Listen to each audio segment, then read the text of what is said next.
Hello to all Thai rubber enthusiasts. My name is Kenneth Yap from Facebook page Thai Kabura. Um, I'm going to do this video showing you some basics of Thai game. Okay. Now, first of all, I have my rod set up, which is the new Tai Game TZ Spiral C68H, together with the DG270. Okay. Now, when you position yourself on a boat, okay, make sure you're facing along with the current. Let's say that the current flows this way, face towards the along with the current. All right. You can either hold it this way, your arm here, or under your arm. Okay. Maximum straight, or you can lower it. All right. So once you release the jig along with the current, once you reach the bottom, bring it up slowly, very slowly. Okay, maybe about 10 rounds, which brings approximately about 8 to 10 meters, and then release it again.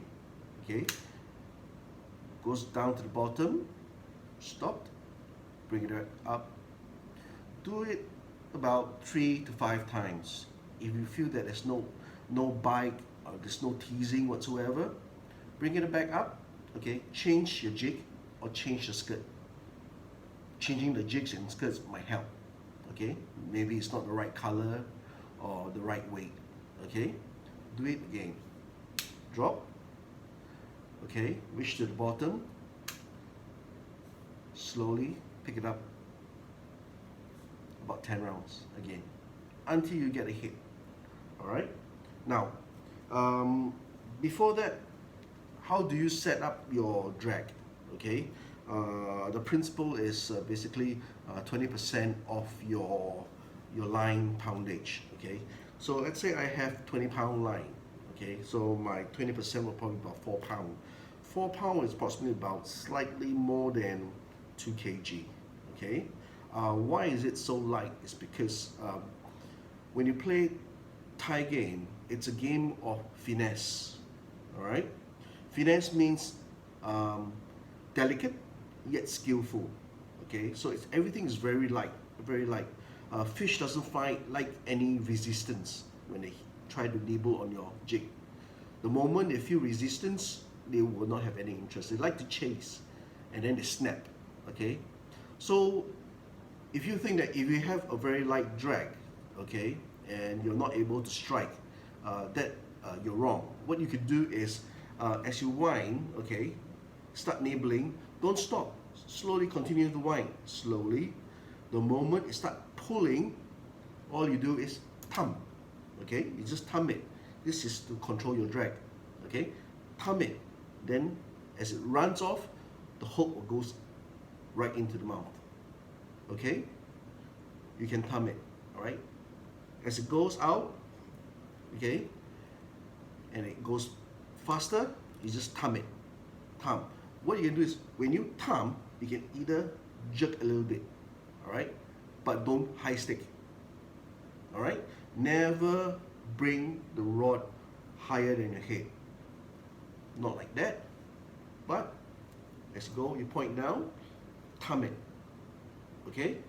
Never high stick to strike the fish. Okay, so once you thumb it, tighten your drag, pull it in, tighten your drag, pull it in. Okay, but make sure your rod is still pointing down. Let the reel do the work. Okay, that's all. It's all skill, taking your time. All right, don't fight it too hard. Take your time. Okay. Now, another thing is people always question,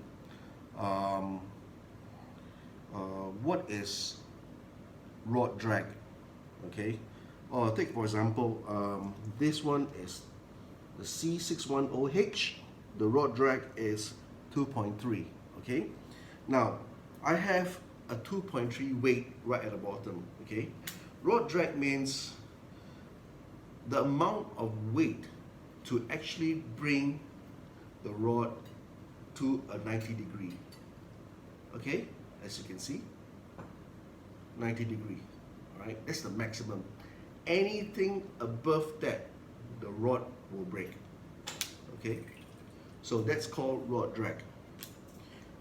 People get complicating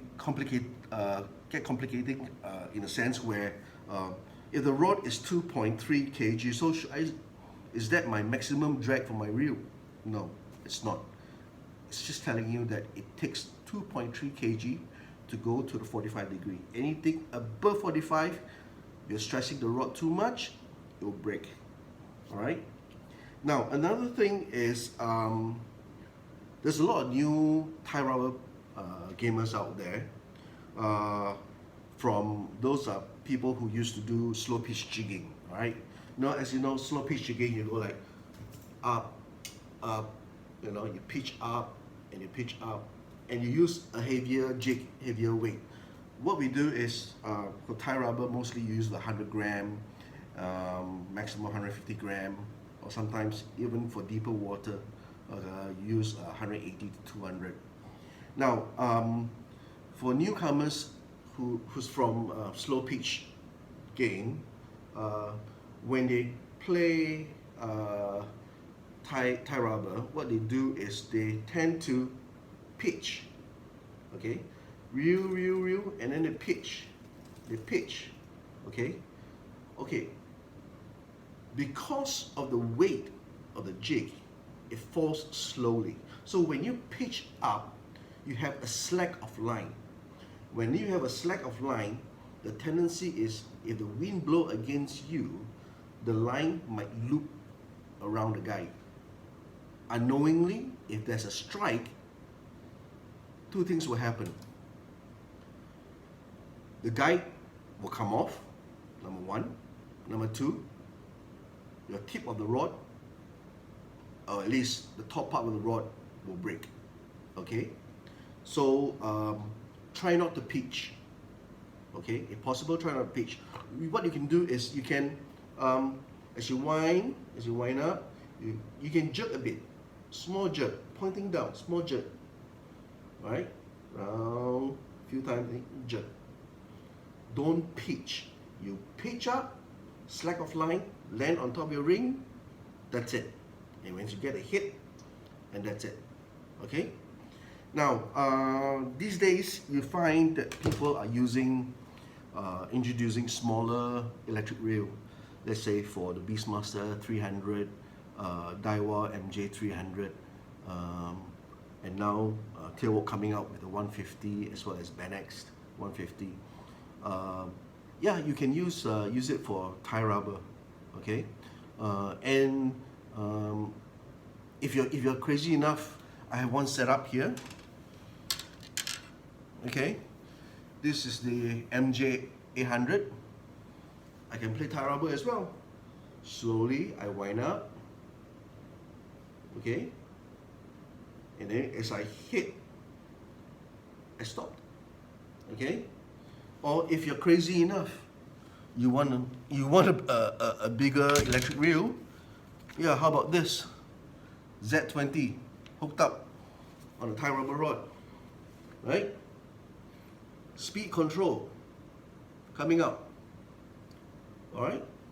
You can use it, but very importantly, very importantly, is that when you have electric reel, okay, and when you're playing, make sure it's always pointing down, okay? Because it's electric, the motor, it's not your handle. If you have a handle going, you can feel. Motor, you can't, right? So once you hit or strike and reel in, point it down, okay? Always point it down. Never high pitch like this and then reeling it in while the rod goes bending this way, you know. You're stressing and actually you're cracking up the tip of the rod. There are, you might not even, it's not visible, but it's all nano, very fine hairline cracks, and eventually very light snap, you'll break. Okay, then you say manufacturer's defect, blah blah blah, you know. So this game, Thai game, Thai rubber, it's all finesse. okay? Very delicate, very skilled. So take your time, don't rush. Don't be too smart, okay? Don't be too smart. Smart enough. Don't be over smart, all right? Never high stick a tie rubber rod. Never ever high stick a tie rubber rod like this and then reeling it. Never do that, okay? It's a light game. Treat it nicely. It's made for Tai Game. Use it as intended, all right? So I wish you all good luck, and hope you all learn something from me. And if you have anything to ask, just drop a message to me. I'll answer any questions that you might have. Okay? So enjoy your game. Thank you.